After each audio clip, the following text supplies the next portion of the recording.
Welcome to Squid Game. My name is Jabel Balibrea. We are here to tackle about the era of tourism to 20th century of tourism. And today, please welcome the players.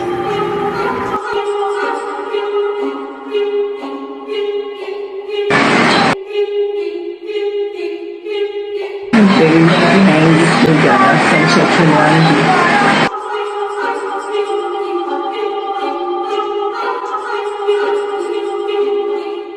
안녕하세요. 내 이름은 자스민입니다. 나는 대야 벌마씨 GMA 구비대의 강유정입니다.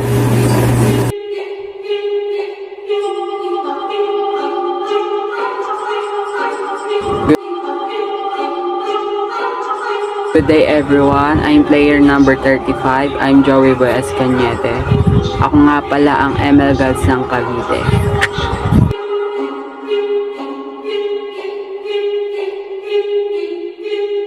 Hi everyone, I'm player 64, Ricky J. Salva, at ako pala ang tanggero ng Laguna.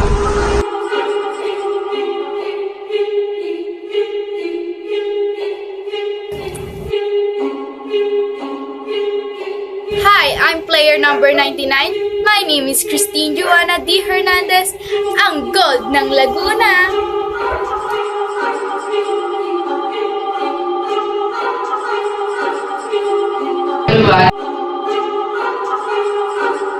I am player 25. I am Science Team Concepcion Calastige at Joshua Garcia ng Cavite.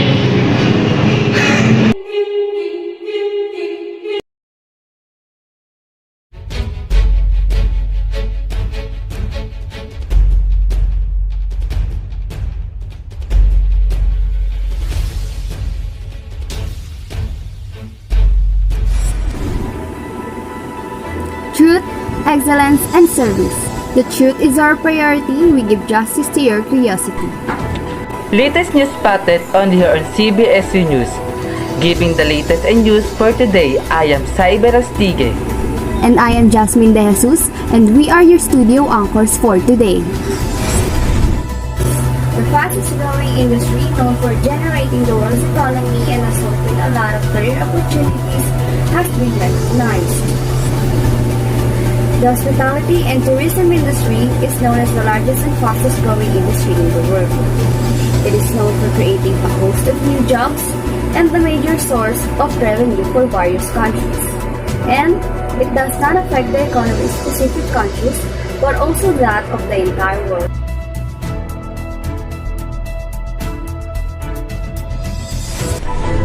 Have you heard the word era?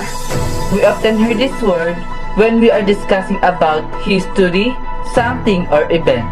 But what does this mean? Let us find out as Mr. Joey. Mr. Joey? Thank you, C. Era is a period of time in history that is unified by cultural or historical factors. Industrial era is an example. In geology, an era is a time of several 100 million years. It describes a long series of rock strata, which geologists decide what name should be given. Thank you, Mr. Joey. Considered as the golden age in English history, this era was the time of many changes and development. It is also started the people to travel for other reasons, not just for a business. Mr. Ricky has the news. Mr. Ricky? So what is tourism during Renaissance? As the Renaissance spread throughout the Europe, bringing it with a new artistic and academic focus, it became fashionable for young aristocrats to visit the great masterpieces of their classical era.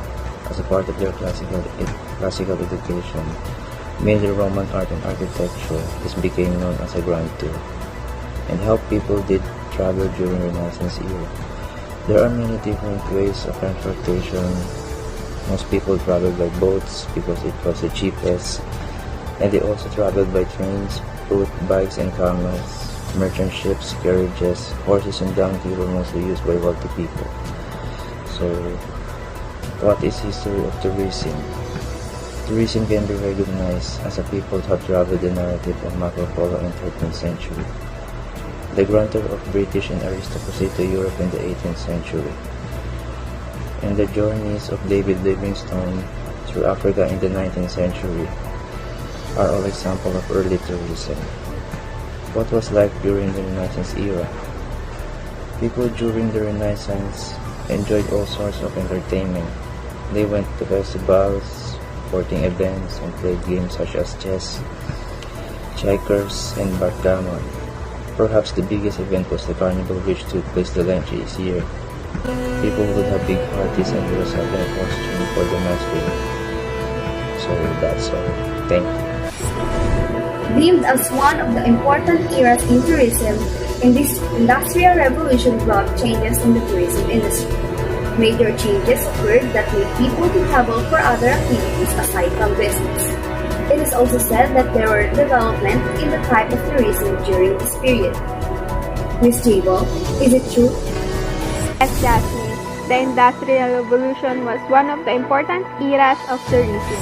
It brought changes in travel and tourism which started in England in 1750 to 1850. Between these years, this economy of England changed from mostly agricultural to mostly industrial. Lower class men were able to travel. Industrial Revolution brought about major changes in the scale and type of tourism development.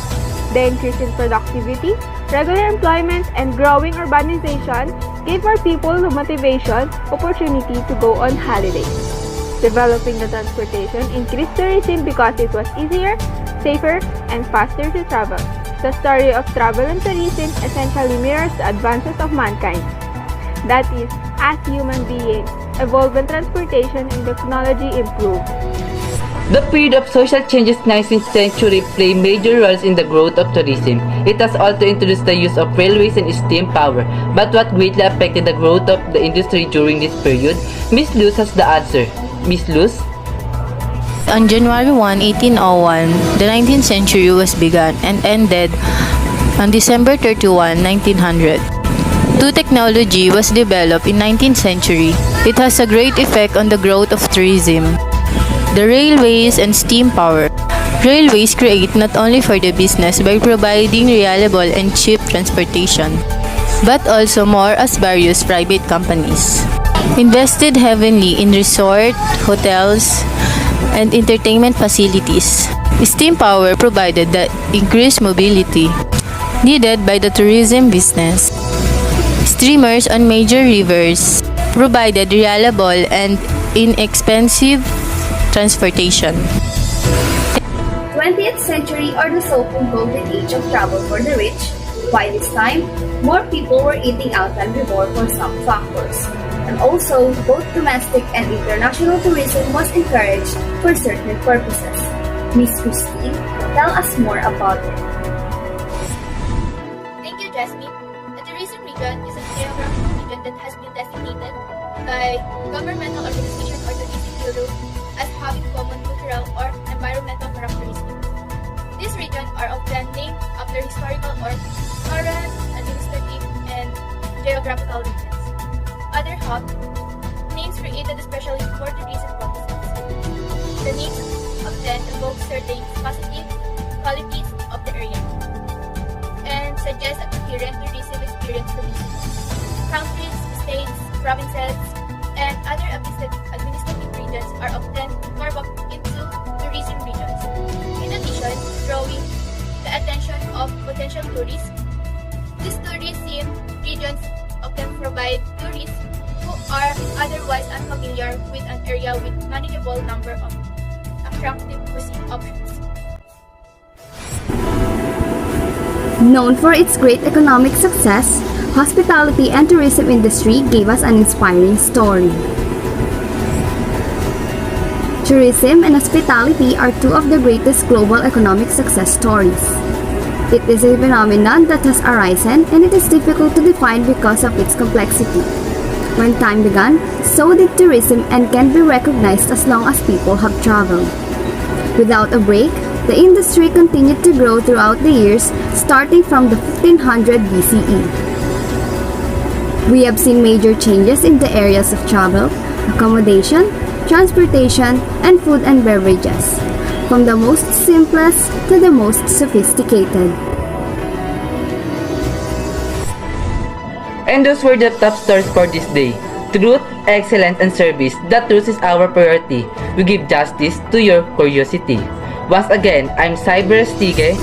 And I am Jasmine De Jesus, delivering news from worldwide towards one united direction. Thank you and have a great day ahead.